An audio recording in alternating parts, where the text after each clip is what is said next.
Assalamualaikum warahmatullahi wabarakatuh. Nama saya Bintang Andika dengan NIM 120303032.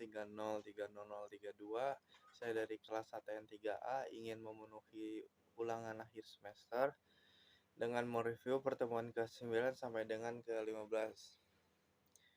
Pertemuan ke-9 membahas tentang sejarah konstitusi. Sejarah konstitusi merupakan suatu fundamen atau arah dari suatu roda kenegaraan yang akan dijalankan dengan tujuan untuk membatasi kekuasaan-kekuasaan dalam negara. Istilah konstitusi telah lama dikenal, yaitu sejak zaman Yunani kuno, diduga dengan nama Konstitusi Athena yang ditulis oleh seorang aristokrat Xenophon, waktunya mungkin 425 sebelum Masehi. Penulis itu sekaligus memandang konstitusi Athena sebagai alat demokrasi yang sempurna. Dapat diduga pula bahwa pemahaman orang tentang apa yang diartikan konstitusi sejalan dengan pemikiran orang-orang Yunani kuno tentang negara. Lalu tujuan konstitusi pertama keadilan, kedua ketertiban, yang ketiga perwujudan nilai-nilai ideal seperti kemerdekaan atau kebebasan dan kesejahteraan, atau juga kemakmuran bersama. Fungsi konstitusi membatasi kekuasaan pemerintah sedemikian rupa sehingga penyelenggaraan kekuasaan tidak bersifat sewenang-wenang. Dengan demikian diharapkan hak-hak warga negara akan lebih terlindungi. Gagasan ini dinamakan konstitualisme. Lalu pertemuan ke-10 membahas tentang terbentuknya konstitusi. Dalam pembentukan konstitusi ini ada 3 bentuk proses, yaitu pertama given, on purpose, dan revolution. Given adalah pemberian konstitusi langsung daripada penguasa sebelumnya. Yang kedua, on purpose adalah konstitusi yang sudah direncanakan atau dibuat yang memiliki tujuan memang untuk diciptakan. Yang ketiga ada revolution, adalah sebuah proses pembentukan konstitusi yang dilakukan atas dasar perlawanan atau upaya-upaya yang sangat fundamental dan sangat menyeluruh.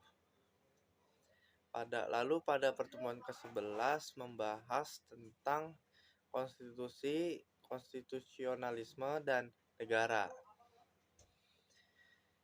Konstitusi adalah peraturan dasar atau awal mengenal pembentukan suatu negara. Konstitusi dalam arti luas mencakup hukum tertulis, UUD, dan hukum tidak tertulis, konvensi. 2. Konstitusionalisme.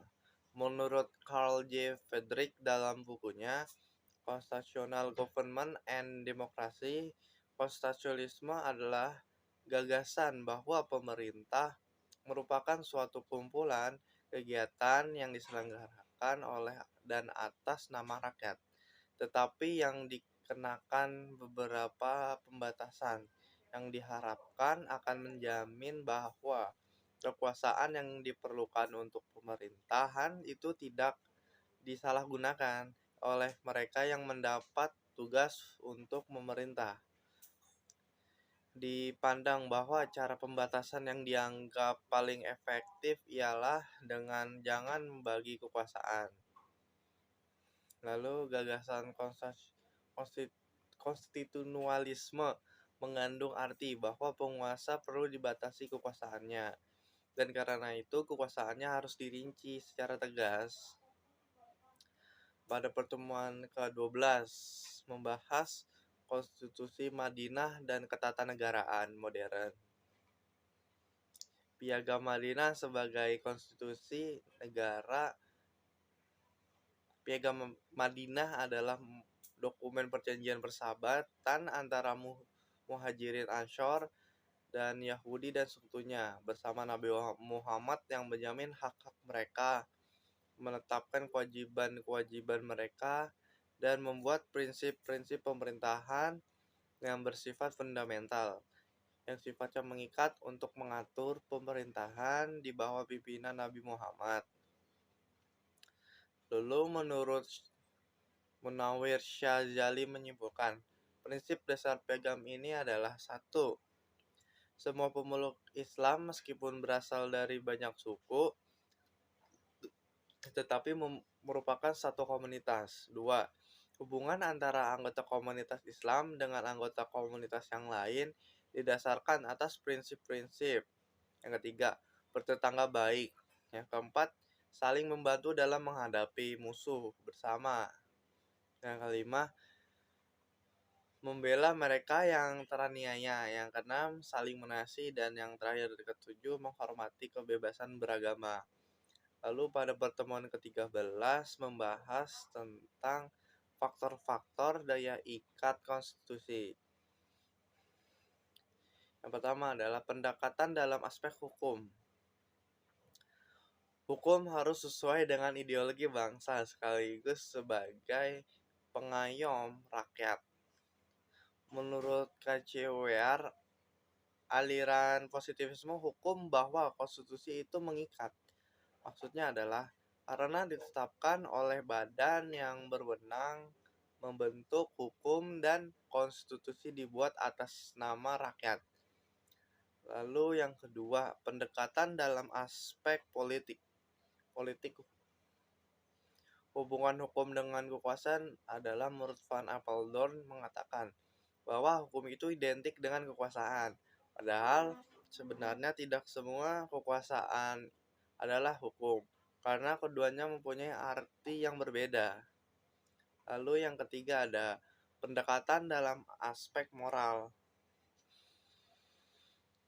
Tujuan moral adalah untuk mengatur hidup manusia sebagai manusia tanpa pandang bulu, tanpa pandang suku, agama, dan tidak mengenal rasial. Sedangkan daya berlakunya moral terikat pada waktu tertentu dan juga tidak bergantung pada tempat tertentu. Menurut KCWR, bahwa konstitusi mempunyai otoritas dengan dasar moral. Sedangkan menurut William H. Hewitt bahwa masih ada hukum yang lebih tinggi di atas konstitusi, yaitu moral. Lalu pada pertemuan ke-14 ini membahas tentang sejarah ketenagaraan Indonesia dan pra dan pasca kemerdekaan. Yang pertama, sistem prakemerdekaan. Yang pertama ada masa penjajahan Belanda. Pada masa ini penjajahan Indonesia yang selanjutnya disebut Hindia Belanda merupakan bagian dari kerajaan Belanda.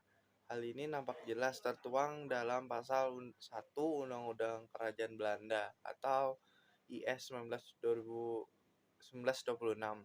Yang kedua ada masa penjajahan Jepang. Pada dasarnya kebijakan pemerintah Jepang terhadap rakyat Indonesia mempunyai dua prioritas, yakni menghapus pengaruh barat di kalangan rakyat dan memobilisasi mereka demi kemenangan tentara Jepang.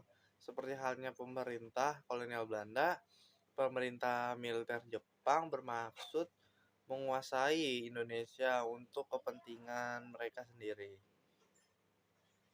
Lalu kedua, pasca kemerdekaan, sejarah ketenagaraan Indonesia.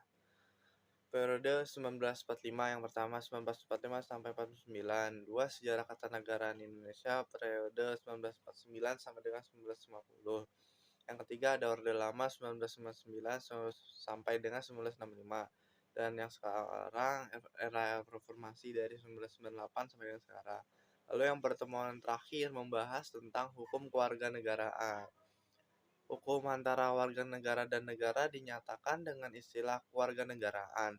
Dalam Kamus Besar Indonesia dijelaskan bahwa pengertian kewarganegaraan adalah hal yang berhubungan dengan warga negara dalam keanggotaan sebagai warga negara. Jadi istilah kewarganegaraan menyatakan hubungan atau ikatan hukum antara seorang individu dengan suatu negara atau keanggotaan daripada suatu negara. Undang-Undang Republik Indonesia nomor 12 tahun 2006 tentang kewarganegaraan Republik Indonesia pasal 1 ayat 1 yang berisi tentang Warga negara adalah warga suatu negara yang ditetapkan berdasarkan peraturan perundang-undangan. Asas kewarganegaraan. Asas ius soli bahwa kenegaraan seseorang ditentukan menurut tempat kelahirannya. Yang kedua asas daerah kelahiran. Yang kedua asas ius sanguinis bahwa kewarganegaraan seseorang ditentukan oleh garis keturunan, asas keturunan atau darah. Yang ketiga terakhir ada asas campuran.